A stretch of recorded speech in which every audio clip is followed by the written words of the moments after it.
তো friends, once again তোমাদের সবাইকে let's crack Tripura exam YouTube চ্যানেলে তোমাদেরকে অসংখ্য ধন্যবাদ জানাই।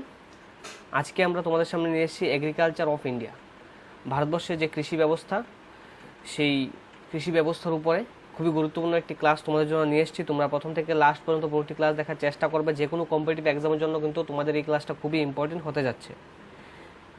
এলডিসি ধরো, গ্রুপ ডি, এসএসসি এবং কি ত্রিপুরা যে ত্রিপুরা টেটের মধ্যে এগ্রিকালচার যে পার্ট আছে ওইখান থেকে কিন্তু এই ক্লাসটা খুবই গুরুত্বপূর্ণ হতে যাচ্ছে এবং এমটিএসের জন্য গুরুত্বপূর্ণ হতে যাচ্ছে। তাই বলবো তোমরা সবাই প্রথম থেকে লাস্ট পর্যন্ত প্রত্যেকটি কোশ্চেন লাইভ চ্যাট বক্সে আনসার দেওয়ার চেষ্টা করবে।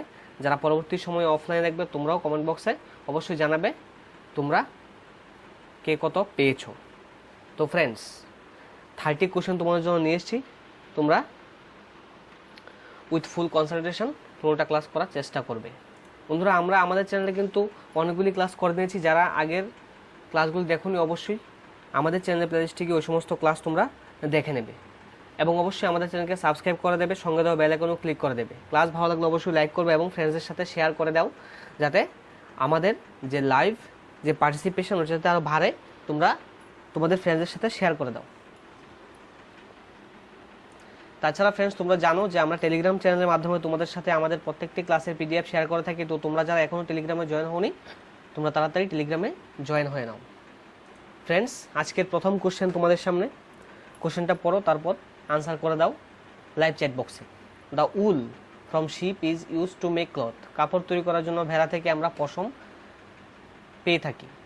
উল is remove from sheep by a process called. অর্থাৎ পশমটা যে প্রক্রিয়ার মাধ্যমে ভেড়া থেকে কাটা হয়, সরানো হয়, ওই প্রক্রিয়াটাকে কি বলে, এটাই তোমাদেরকে এখানে আনসার করতে হবে। তাড়াতাড়ি রাইট আনসারটি জানিয়ে দাও লাইভ চ্যাট বক্সে। তো ফ্রেন্ডস, এখানে আনসারটি হবে option B, sharing. Question number 2, rainfall is measured by an instrument call. Rainfall, বৃষ্টিপাত পরিমাপ করার যে যন্ত্র, সেই যন্ত্রের নাম কি? তোমাদেরকে এখানে এটাই আনসার করতে হবে। 4টি অপশন তোমাদের সামনে দেওয়া আছে। লাইভ আনসারটি লাইভ চ্যাট বক্সে জানিয়ে দাও।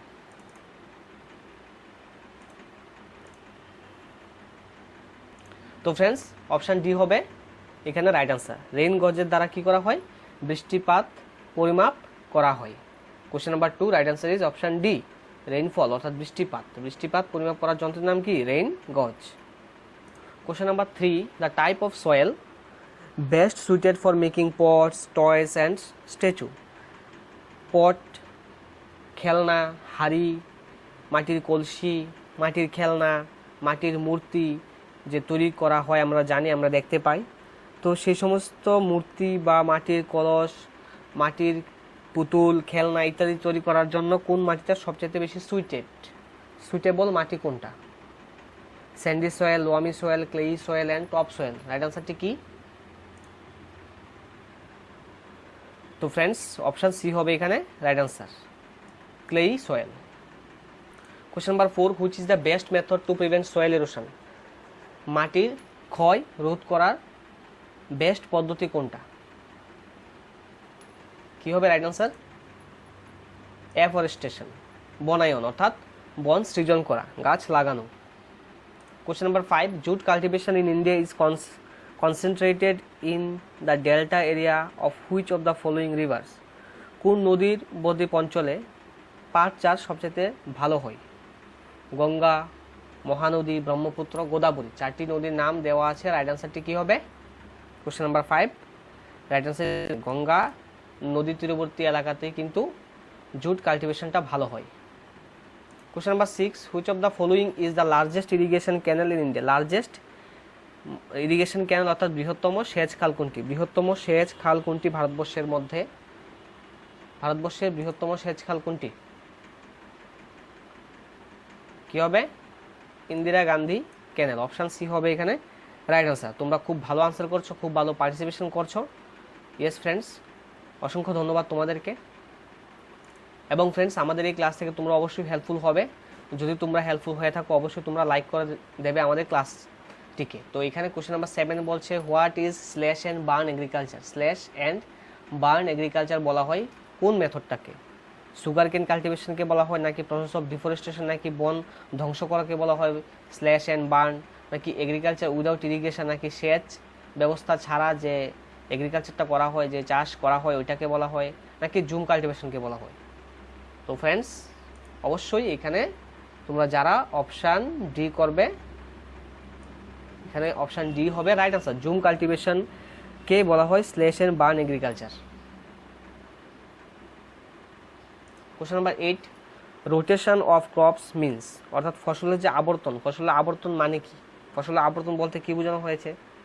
Growing of different crops in the same area in sequential seasons, নাকি এখানে অপশন এতে বলছে যে গ্রোয়িং করা, উৎপাদন করা ডিফারেন্ট ক্রপস বিভিন্ন ধরনের ফসল সেম এরিয়াতে, সেম জমিতে, একই জমিতে সিকুয়েন্সিয়ালি অর্থাৎ বারবার ফসলকে পরিবর্তন করে চাষ করার ব্যবস্থাকে কি রোটেশন অফ ক্রপ বলে, নাকি শিফটিং অফ এরিয়া, নাকি জায়গা পরিবর্তন করাকে বলে, নাকি growing two or more crops, নাকি একসাথে 2 থেকে 3টি ফসলের চাষ করা একই জমিতে এটাকে বোঝায়, নাকি alternating crops with fruits over a period of years, নাকি বছরে একবার চাষ করা যে কোনো ফসল।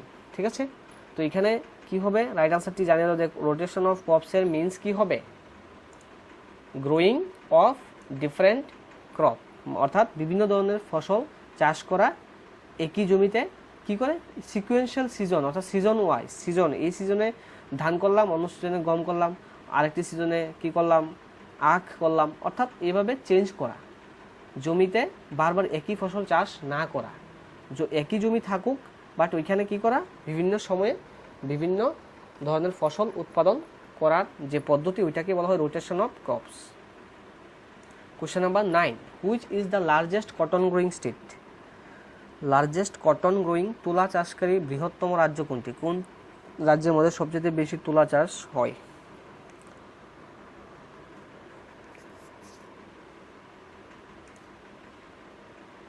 রাইট আনসারটি হবে অপশান ডি গুজরাট। গুজরাটের মধ্যে সবচেয়ে বেশি তুলা চাষ হয়। Question number 10, under which plan did the government introduce an agricultural strategy which gave rise to green revolution? সবুজ বিপ্লবের যে জন্ম হয়েছে এটা ভারত সরকারের কোন পরিকল্পনা হয়েছে? 3rd 5 ইয়ার প্ল্যানে হয়েছে, নাকি 4th 5 ইয়ার প্ল্যানে, 5th 5 ইয়ার প্ল্যানে, নাকি 2nd 5 ইয়ার প্ল্যানে? আমরা জানি স্বাধীনতার পরে 5 ইয়ার প্ল্যান পঞ্চবার্ষিকী পরিকল্পনা ভারত সরকার কিন্তু গ্রহণ করেছিল। প্রতি 5 বছর একটা টার্গেট, একটি গোল সেট করা হতো এবং ওইভাবে সরকারের পরিকল্পনার কাজগুলি চলতো। তো কোন পরিকল্পনার আন্ডারে কিন্তু বা কোন পরিকল্পনার সময়কালীন গ্রিন রিভলিউশনটা ভারতবর্ষে ইন্ট্রোডিউস হয়েছিল? কোশ্চেন নাম্বার 10 কী হবে রাইট আনসার তাড়াতাড়ি জানিয়ে দাও। হ্যাঁ, option B 4th 5 year plan, 4th পঞ্চবার্ষিকী পরিকল্পনার সময় কিন্তু এই গ্রিন রিভলিউশনটা ভারতবর্ষে ইন্ট্রোডিউস হয়েছিল। Question number 11, besides rabi and kharif, rabi আর খারিফ ফসল ছাড়া থার্ড যে আরেকটা ফসল আছে, ক্রপ আছে, ওইটা ওই যে সিজন আছে, ওই সিজনাল যে ক্রপ ওইটাকে কি বলা হয়? রবি অ্যান্ড খারিফ ছাড়া আরেকটি যে চাষ করা হয়, আরেকটি যে সিজনাল মৌসুম যে আছে ওইটাকে কি বলা হয়? তো ফ্রেন্ডস কোশ্চেন নাম্বার 11 রাইট আনসারটি তাড়াতাড়ি জানিয়ে দাও। Option A Zaid, Rabi, Kharif and Zaid এই 3টি মৌসুম আছে ভারতবর্ষের মধ্যে, এই 3টি মৌসুমে চাষ করা হয় বিভিন্ন ধরনের ফসল। Question number 12, kharif crops are harvested in, kharif ফসলের যে চাষ করা হয় ওইটা অর্থাৎ হারভেস্টেড করা হয় অর্থাৎ কাটা হয়। খারিফ ফসল পাকে কোন সময়?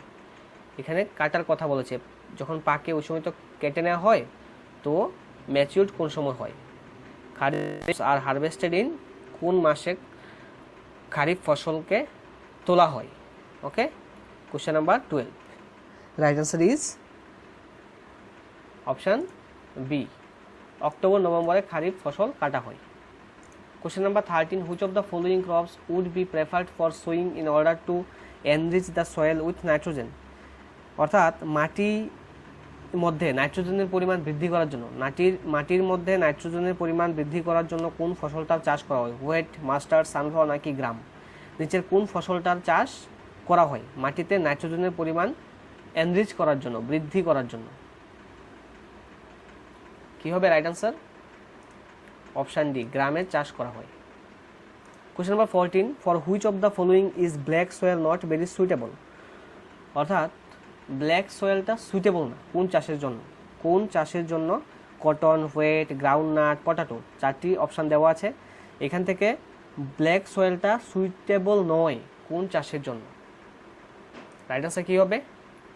14-এর রাইট আনসার হবে অপশান সি, গ্রাউন্ডনাট। গ্রাউন্ডনাট চাষের জন্য কিন্তু ব্ল্যাক সয়েলটা সুইটেবল নয়। Question number 15, which of the following is a cash crop in India? Cash crop কোনটিকে বলা হয়? নগদ ফসল বা ক্যাশ ক্রপ বলা হয় কোন ফসলটিকে? রাইস, হোয়েট, সুগার কেন, জোয়ার। কি হবে রাইট আনসার?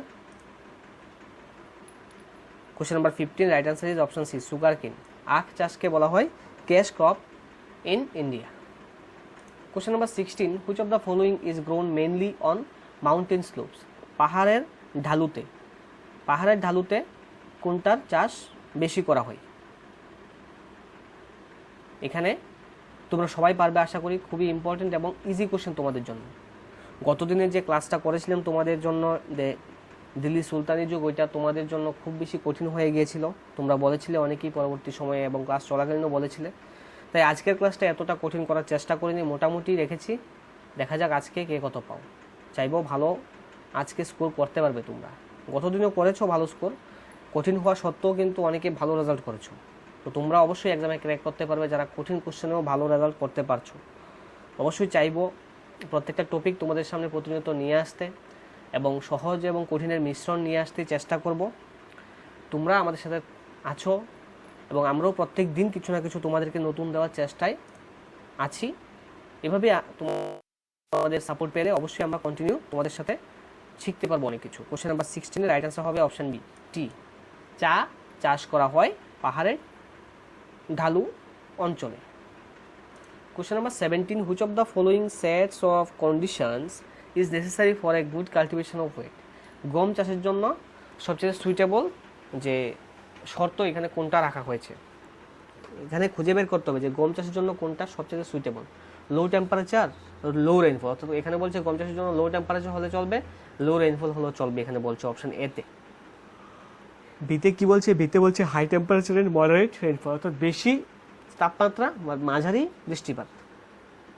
শীতে বলছে high temperature and heavy rainfall, temperature বেশি হবে, বৃষ্টিপাতও বেশি হবে।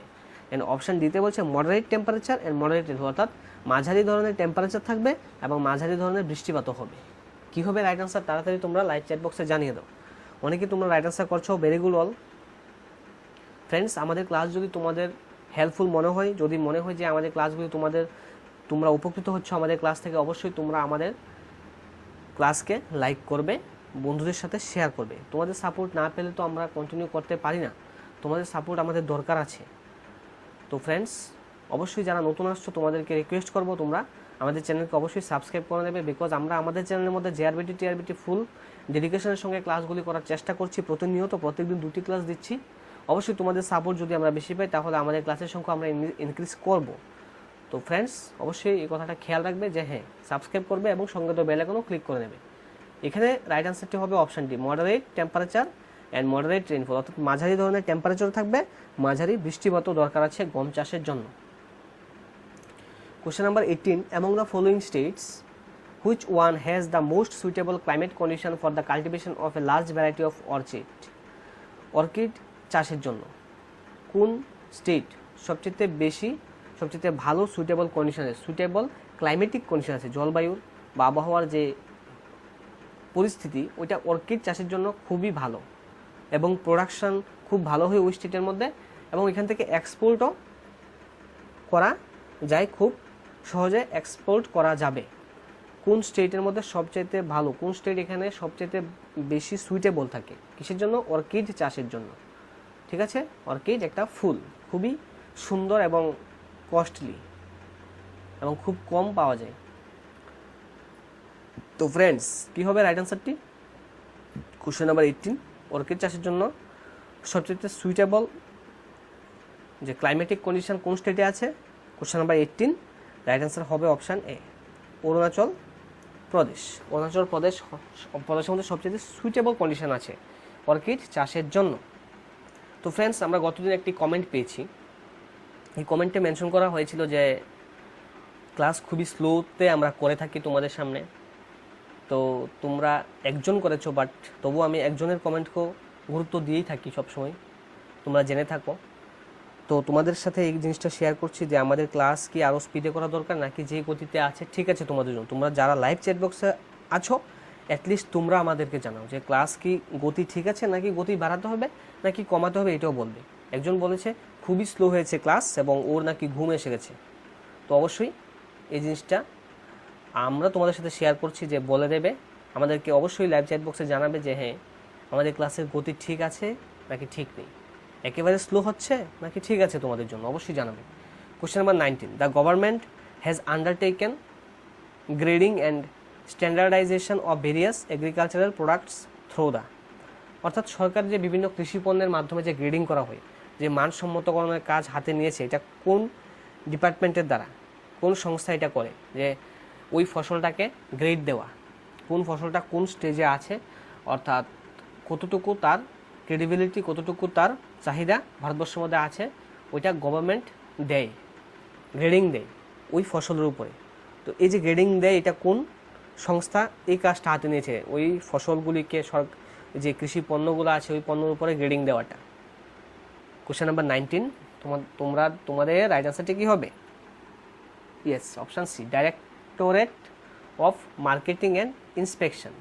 এই সংস্থাটা কী করছে? ফসলের উপরে গ্রেডিং দিচ্ছে। Question number 20. In order to promote village industrialization, Government of India has set up the Mahatma Gandhi Institute for Rural Industrialization. Mahatma Gandhi অর্থাৎ গ্রামের যে শিল্পায়ন, সেই শিল্পায়নের উন্নতিকল্পে ভারত সরকার একটি কাজ হাতে নিয়েছে। ওই কাজটা ছিল গভর্নমেন্ট অফ ইন্ডিয়া কি সেট করেছে যে Mahatma Gandhi institute of rural industrialisation. এটা কোথায় সেট করেছে? Mahatma Gandhi institute for rural industrialisation এটি কোথায় সেট করেছে? পোরবন্দরে, হায়দ্রাবাদে, কলকাতাতে নাকি ওয়ার্দাতে? রাইট আনসারটি কী হবে ফ্রেন্ডস? অবশ্যই খুবই ইম্পর্ট্যান্ট কোশ্চেন কিন্তু এটা তোমাদের এক্সামের জন্য। আমরা বাছাই করে তোমাদের জন্য গুরুত্বপূর্ণ কোশ্চেনগুলি নিয়ে আসার চেষ্টা করি এবং প্রত্যেকটি টপিক ধরেই তোমাদের কথা মতো আমরা ক্লাস করছি।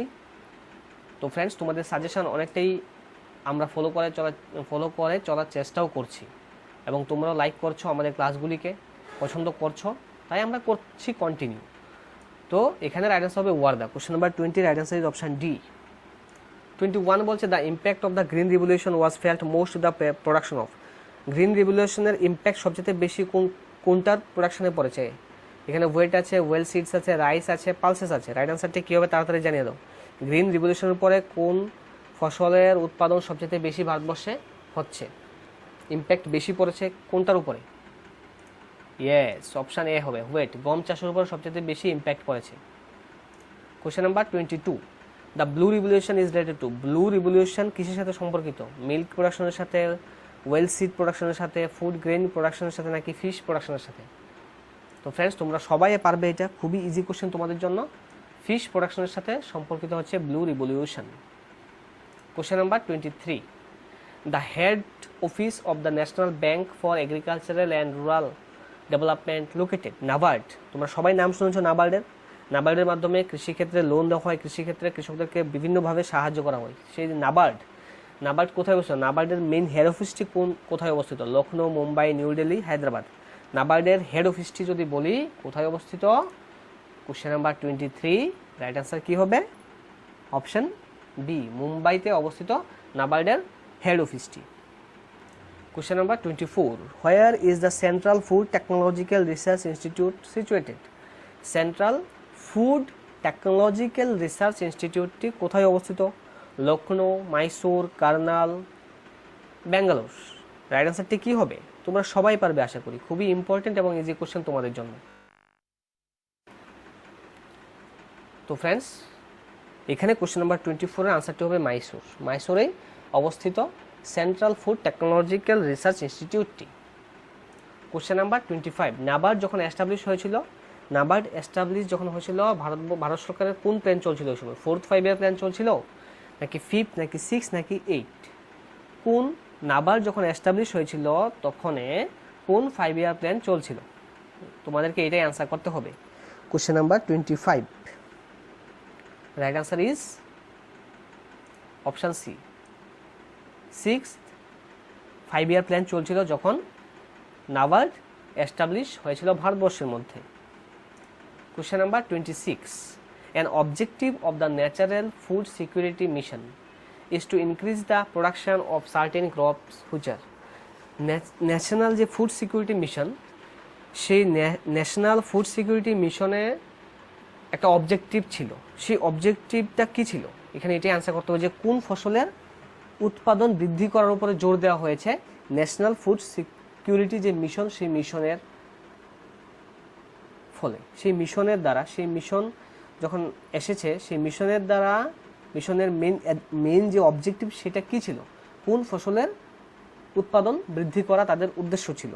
রাইস অ্যান্ড হোয়েট অনলি, ধান অ্যান্ড গম বৃদ্ধি করতে হবে, নাকি ধান, গম, ডাল এবং তৈলবীজ, ভেজিটেবলস সবগুলি করতে হবে, নাকি option C rice, wheat and pulse অর্থাৎ ধান, গম এবং ডাল এই তিনটাকে সবচেয়ে বেশি পরিমাণে বাড়ানোর কথা বলেছে, নাকি rice, wheat, pulses and well seeds only অর্থাৎ এখানে অপশান ডিতে সির পাশাপাশি এখানে ওয়েল সিডও লাগিয়েছে। তো ফ্রেন্ডস, কোশ্চেন নাম্বার 26 এর রাইট আনসারটি কী হবে তোমরা বুঝে শুনে আনসার করে দাও লাইভ চ্যাট বক্সে। তোমাদেরকে একটু সময় দেওয়া দরকার ফ্রেন্ডস, যে তোমরা আনসার করতে যাতে পারো, না হলে তো তোমরা সময়ই পাবে না। তো অবশ্য তারপরও বলছি তোমরা কিন্তু জানাবে ক্লাসের গতি ঠিক আছে নাকি স্লো হচ্ছে। কোশ্চেন নাম্বার 26, আমরা চাইছি ক্লাসের মধ্যে তোমরা যাতে প্রত্যেকটি কোশ্চেনের আনসার শিখে নিতে পারো, তাই আমরা এভাবেই করছি। কোশ্চেন নাম্বার 26 এর আনসার হবে রাইস, ওয়েট অ্যান্ড পালসেস অর্থাৎ কেবলমাত্র ডাল, গম এবং চাল এই তিনটার উৎপাদন বৃদ্ধি করার উপরে জোর দিয়েছিল national food security mission. Question number 27, Rashtriya Krishi Vikas Yojana, Rashtriya Krishi Vikas Yojana was launched in the year, কোন ইয়ারে রাষ্ট্রীয় কৃষি বিকাশ যোজনাটি লঞ্চ করা হয়েছিল? তো ফ্রেন্ডস, লাইভ চ্যাট বক্সে তাড়াতাড়ি জানিয়ে দাও যে রাষ্ট্রীয় কৃষি বিকাশ যোজনা কবে লঞ্চ করা হয়েছিল ভারতবর্ষে। কোশ্চেন নাম্বার 27 এর রাইট আনসার কি হবে? হ্যাঁ ফ্রেন্ডস, যারা অপশন ডি করেছো তোমরা সবাই রাইট। 2007 এ রাষ্ট্রীয় কৃষি বিকাশ যোজনাটি লঞ্চ করা হয়েছিল ভারতবর্ষের মধ্যে। Next question, which is not a source of agriculture finance in India, অর্থাৎ এগ্রিকালচারের ক্ষেত্রে ফিন্যান্স করে না, অর্থ দিয়ে সাহায্য করে না, কৃষি ক্ষেত্রে অর্থ দিয়ে সাহায্য করে না কোনটি? Cooperative societies, commercial banks, regional rural banks, নাকি নান অফ দিস? কী হবে রাইট আনসার? কৃষিক্ষেত্রে হেল্প করে বিভিন্ন লোনের মাধ্যমে, যদি বলি অর্থ দিয়ে সাহায্য করে তাহলে কিন্তু নাবার্ড করে থাকে, এখানে নাবার্ড নেই। রাইট আনসার হবে option D, none of this. Question number 29, national seed policy, national seed policy এটা 2002-তে করা হয়েছে, is based on the recommendation of, কোন কমিটির রিকমেন্ডেশনে, কোন কমিটির রিকমেন্ডেশনে ন্যাশনাল সিড পলিসি 2002-তে আনা হয়েছে? ন্যাশনাল সিড পলিসিটা করা হয়েছে কোন কোন কমিটির সুপারিশে? কী হবে right answer? 29 right answer is option B, MV Rao committee. MV Rao কমিটির সুপারিশে কিন্তু ন্যাশনাল সিড পলিসি 2002-তে লঞ্চ করা হয়েছে। আজকে লাস্ট কোশ্চেন তোমাদের স্ক্রিনে, তোমরা সবাই এটা আনসার করার সঙ্গে সঙ্গে তোমরা কাউন্ট করে নেবে কে কত পেয়েছো, আমাদের ক্লাসেই জানিয়ে দেবে। যারা পরবর্তী সময় অফলাইনে ক্লাস করবে তোমরাও কমেন্ট বক্সে জানাতে পারো কে কত পেয়েছো। তো friends, question number 30, which one of the following apex cooperative organisation at the national level of India? ঠিক আছে, কোনটা apex cooperative organisation at the national level of India? National level of ইন্ডিয়াতে কোনটি সমবায় সংস্থা, শীর্ষস্থানীয় সমবায় সংস্থা কোনটা? ভারতবর্ষের জাতীয় পর্যায়ে শীর্ষস্থানীয় সমবায় সংস্থা কোনটা? তাড়াতাড়ি জানিয়ে দাও লাইভ চ্যাট বক্সে। কী হবে? কোশ্চেন নাম্বার 30 হবে option D. Yes, option D হবে রাইট আনসার। তোমরা সবাই এবার কাউন্ট করে নাও এবং আমি অপেক্ষায় আছি, তোমরা কে কত পেয়েছো অবশ্যই তোমরা জানাবে লাইভ চ্যাট বক্সে। এবং ফ্রেন্ডস, আজকেও তোমাদেরকে আমি 5টি কোশ্চেন ক্লাসের পরে দিয়ে দেবো টেলিগ্রামের মধ্যে। তোমরা যারা টেলিগ্রামে এখনও জয়েন হওনি তোমরা টেলিগ্রামে জয়েন করে নেবে। ওইখানে আমরা আমাদের ক্লাসের প্রত্যেকটি PDF ফ্রিতে শেয়ার করে থাকি এবং আজকের এই ক্লাসে আমরা কি করেছি, এগ্রিকালচার। তো সেই এগ্রিকালচারের উপরে 5টি কোশ্চেন হোমওয়ার্ক হিসাবে তোমাদেরকে দিয়ে দেবো টেলিগ্রাম চ্যানেলের মধ্যে। তোমরা ওইখানে গিয়ে কোশ্চেনগুলি পেয়ে যাবে এবং আনসার করবে কোথায়, এই যে ক্লাসটা এখন চলছে এই ক্লাসের কমেন্ট বক্সে এসে আনসার করে দেবে ওই 5টা কোশ্চেনের আনসার, ঠিক আছে? এবং আমি পরবর্তী সময়ে আনসার কিও দিয়ে দেবো ওই 5টি কোশ্চেনের। Okay friends? তো ফ্রেন্ডস ইয়েস, তোমরা অনেকে জানাচ্ছ কে কত পেয়েছো, ইয়েস ভেরি গুড, তোমরা অনেকেই ভালো স্কোর করছো। এভাবে স্কোর করলেই তো ভালো লাগে। Priyanka, lily, yes, Anup, very good. এভাবে তোমরা আনসার করবে, তবেই তো আমাদের ভালো লাগে যদি তোমরা অ্যাক্টিভ পার্টিসিপেশন রাখো, এবং রাখছো তোমরা অবশ্যই, অনেকেই আছো তোমরা অ্যাক্টিভ পার্টিসিপেশন করছো আমাদের সাথে। তো ফ্রেন্ডস যেই কথাটা বলেছিলাম তোমরা, ইয়েস, যে আমাদের ক্লাসের গতি ঠিক আছে কি নেই তোমরা সবাই জানাবে, সবাই কমেন্ট করে জানাবে। যারা লাইভে দেখছো তোমরা তো জানিয়েছো অনেকে, এবং যারা জানোনি তোমরাও জানিয়ে দাও যে আমাদের ক্লাসের গতি ঠিক আছে নাকি ঠিক নেই। এবং যারা অফলাইনে দেখবে তোমরাও কমেন্ট করে জানাবে যে ক্লাসের গতি ঠিক আছে নাকি স্লো চলছে বেশি, যে একেবারে বোরিং লাগছে, শিখতে পারছি না, অসুবিধে হচ্ছে, অবশ্যই জানাবে। এবং ফ্রেন্ডস তোমাদেরকে বলবো যারা নতুন এসেছিলে আমাদের ক্লাসের মধ্যে, তোমরা অবশ্যই আমাদের চ্যানেলকে সাবস্ক্রাইব করবে, সঙ্গে বেল আইকনও ক্লিক করে নেবে, এবং ক্লাস থেকে যাওয়ার পূর্বে সবাই লাইক করে দেবে, ইয়েস, এবং ফ্রেন্ডদের সাথেও শেয়ার করে নেবে। এভাবে তোমরা আমাদেরকে সাপোর্ট দিয়ে যাবে, আমরাও তোমাদের সাথে আছি প্রতিনিয়ত কিছু না কিছু নতুন কিছু দেওয়ার জন্য। Okay friends, thank you all এভাবে আমাদের সাথে থাকার জন্য। অসংখ্য ধন্যবাদ আবারও তোমাদের সবাইকে। আবারও পরের ক্লাসে দেখা হচ্ছে। Take care all.